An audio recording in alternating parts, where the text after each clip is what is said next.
Réveil TOI, c'est l'heure de l'école. Réveil TOI, c'est l'heure de l'école. La sonnerie stridente du réveil a interrompu le calme de ma chambre. Alec, lève-toi maintenant ou tu seras en retard pour l'école. S'exclama ma mère de l'autre côté de la porte.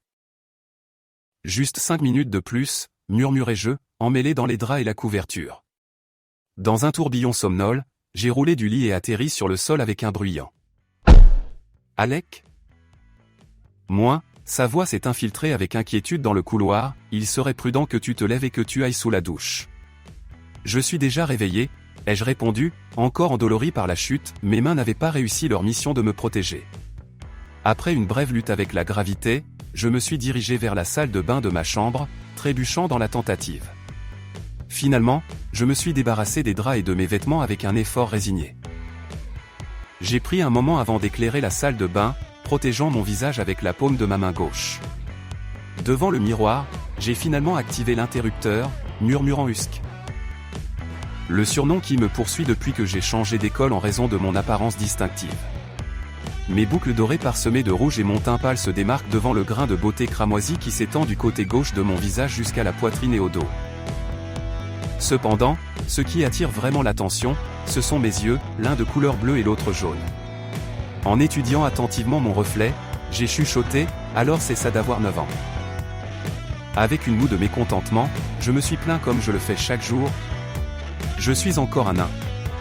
Je me suis dit, cherchant en vain un indice de muscle dans mon corps svelte et juvénile, invisible aux yeux des filles de l'école. Naviguer chaque jour dans les couloirs de l'école où les autres élèves me dépassent d'au moins 4 ans n'a pas été une tâche facile. Mon quotient intellectuel élevé, loin d'être un allié, m'a étiqueté comme la cible des moqueries et de l'isolement typique d'un intello ou d'un bizarre. Ce n'est pas ma faute si les autres négligent leurs devoirs ou ignorent leurs livres. Depuis l'école primaire, j'ai été la cible de rires et de regards inquisiteurs en raison de mon apparence singulière. Et maintenant, au collège, je fais face à un défi encore plus grand, gérer des adolescents rebelles et hormonaux. Sous l'étreinte réconfortante de l'eau tiède, les paroles de ma grand-mère ont résonné dans mon esprit, il ne faut pas seulement laver le corps, mais aussi l'âme et l'esprit. Cette idée m'a transporté aux jours heureux dans sa ferme, imprégné de rire et de liberté. Si mes camarades découvraient que ma grand-mère ou ma mère me baignent encore, les moqueries s'intensifieraient. Quelle ironie! Comme si celle auquel je fais déjà face n'était pas suffisante. La porte de la douche s'est entrouverte et ma mère, Amanda Retarski, est entrée pour m'aider. Chirurgienne cardiovasculaire à l'hôpital de Yucca City, une localité nommée d'après les formations rocheuses du comté de Neo Nevada, elles sont le pilier de notre petite communauté, encore en développement. Ma mère raconte toujours des histoires d'Irlande du Nord, d'où vient notre famille. Elle dit que là-bas, les gens sont très gentils et n'abandonnent jamais. J'ai les cheveux roux comme elle, et les sourcils aussi, mais mes yeux ne sont pas verts comme les siens. Je me demande pourquoi les gènes ont décidé cela. Maman s'est occupée de moi toute seule pendant tout ce temps.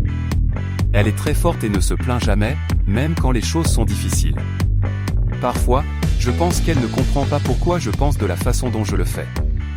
À l'école, certains enfants et même les enseignants pensent que je n'aime pas leur parler. Ce n'est pas que je ne veux pas, c'est juste que parfois les mots ne sortent pas bien, ou je dis quelque chose qui semble étrange parce que ça me rappelle quelque chose que j'ai lu dans un livre. La plupart du temps, les jeux et les discussions des autres ne m'intéressent pas. Je préfère penser à des choses comme les étoiles ou inventer des histoires dans ma tête.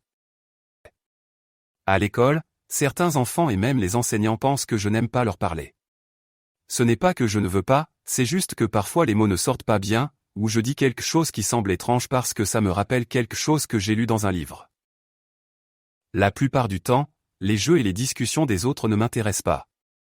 Je préfère penser à des choses comme les étoiles ou inventer des histoires dans ma tête.